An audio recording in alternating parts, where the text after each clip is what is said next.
Are you on SNAP or EBT? Are you relying on food stamps to help feed your family? Then you need to stop scrolling and watch this video to the very end, because something big is coming. Starting in just 1 month, sweeping changes are set to roll out across the country that could impact how you receive your benefits, how much money is loaded onto your EBT card, and even what you're allowed to purchase. This isn't just a rumor. This is real, and millions of low-income Americans will be affected. Whether you're a long-time recipient of food assistance or someone who recently applied, what's about to happen could mean more paperwork, fewer dollars, or in some cases, new opportunities to stretch your grocery budget. So, what exactly is changing? And what can you do now to make sure you're not caught off guard? We're breaking it all down for you in this important update. So let's start at the top. Why are all these changes to SNAP, EBT, and food stamps happening now? And why so suddenly? The answer lies in two key forces: the winding down of pandemic-era policies and new budget priorities in Washington. During the COVID-19 crisis, the federal government passed several emergency laws to make food assistance more generous and easier to access. That included higher benefit amounts, looser work requirements, and fewer bureaucratic steps. But now, more than a year after the official end of the public health emergency, those temporary measures are being phased out. At the same time, new federal guidance is coming down from the USDA, the agency that oversees SNAP nationally, pushing states to modernize the program, crack down on fraud, and update benefit calculations to reflect today's economy. Many of these changes are set to begin within the next 30 days. While some are national, others are state-specific, which means the exact impact could vary depending on where you live. But overall, the direction is clear: tighter controls, updated eligibility rules, and in some cases, a different way of using and managing your EBT benefits. These aren't just policy tweaks. For many households, they could mean the difference between making ends meet or falling behind. One of the most immediate and wide-reaching changes coming next month has to do with how you keep your SNAP benefits active. It's called recertification, and until now, many recipients only needed to check in with their local benefits office once or twice a year. That process usually involved filling out a form, verifying income or expenses, and confirming household size. It was fairly simple, especially for seniors, people with disabilities, or workers juggling low-wage jobs. But starting next month, many states are tightening these recertification rules, requiring participants to provide updated information more frequently. In some cases, beneficiaries will need to report changes every 3 months. That might sound reasonable, but it comes with challenges. People without internet access, those who struggle with paperwork, and those living in rural areas might miss important deadlines. And unfortunately, if you miss your recertification window, even by a few days, your benefits could be suspended or canceled.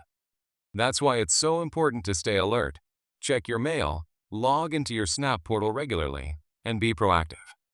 This change is about accountability, according to officials, but for vulnerable households, it could become yet another barrier to accessing food.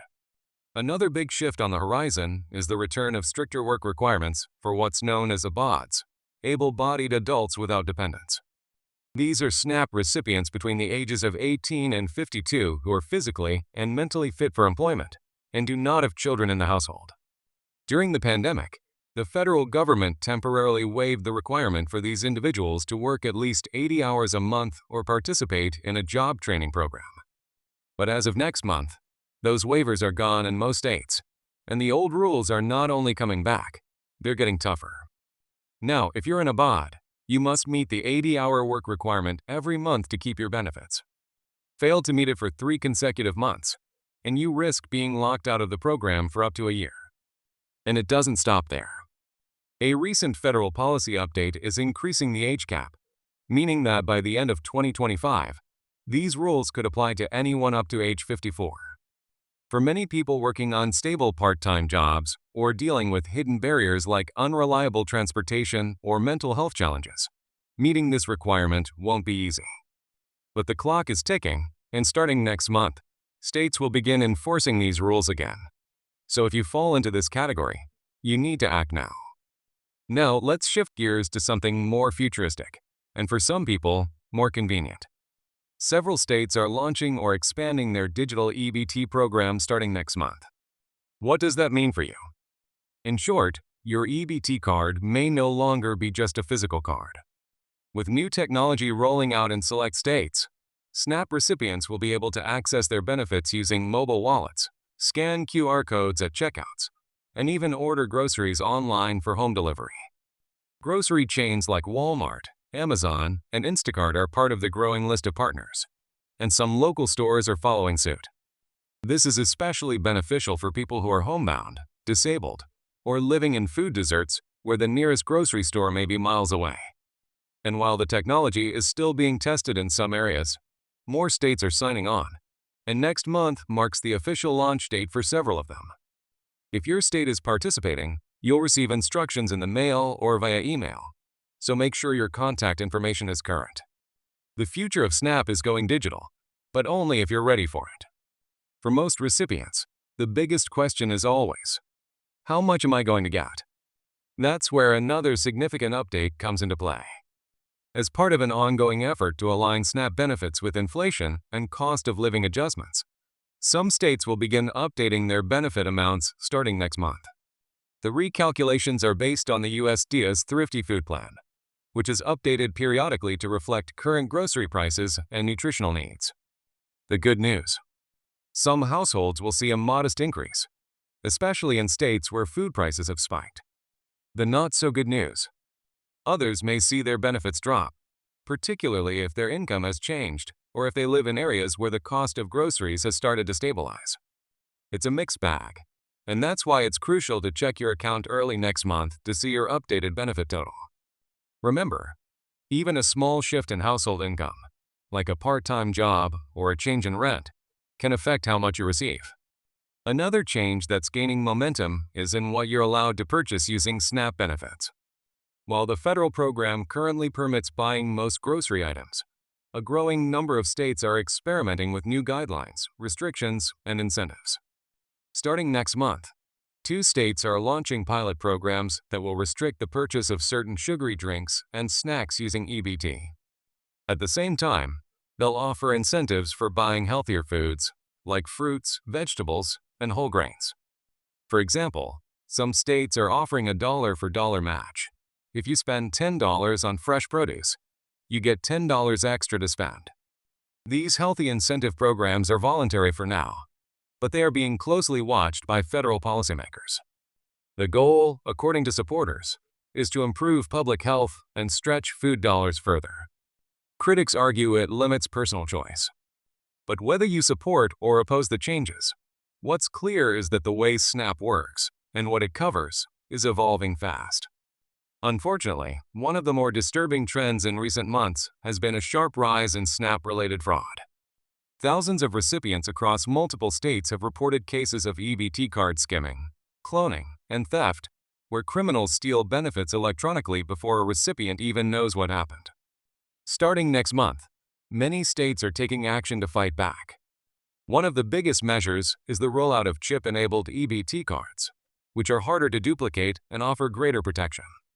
States will also begin sending real-time EBT activity alerts via text and email to help users catch fraud early. Perhaps most importantly, a new federal rule allows for benefit reimbursement to victims of theft, something that was previously not guaranteed. This is a huge step forward, but it only helps if you act quickly. If you see suspicious activity or notice a lower than expected balance, report it immediately. And again, watch for letters or emails from your local SNAP office about card replacements or system upgrades. Protecting your card means protecting your food security. Now, not all changes are restrictive. In fact, one of the more hopeful updates comes in the form of simplified application processes for seniors and people with disabilities. Recognizing that older Americans and those with mobility or cognitive challenges often struggle with long forms and repeated certifications, several states are launching streamlined programs that allow for longer certification periods, fewer interviews, and automatic income verification using Social Security data. Starting next month, these simplified access programs will be live in at least 4 states, with more expected to follow.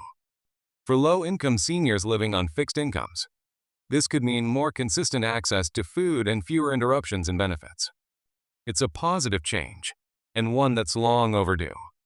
If you or a loved one is over age 60 and on a fixed income, it's worth asking your local SNAP office about these updates. With all these changes coming, it's natural to feel overwhelmed.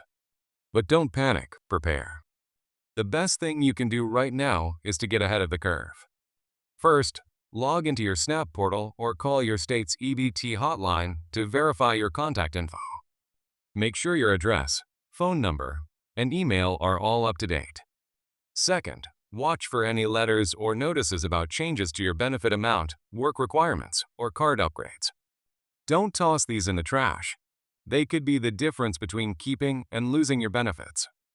Third, start gathering documentation in case you need to recertify soon. That includes pay stubs, rent receipts, utility bills, and medical expense records if applicable. Finally, talk to others. If you know someone else on SNAP, especially seniors or non-English speakers, help them understand what's coming. Sharing this video could make a real difference in someone's life.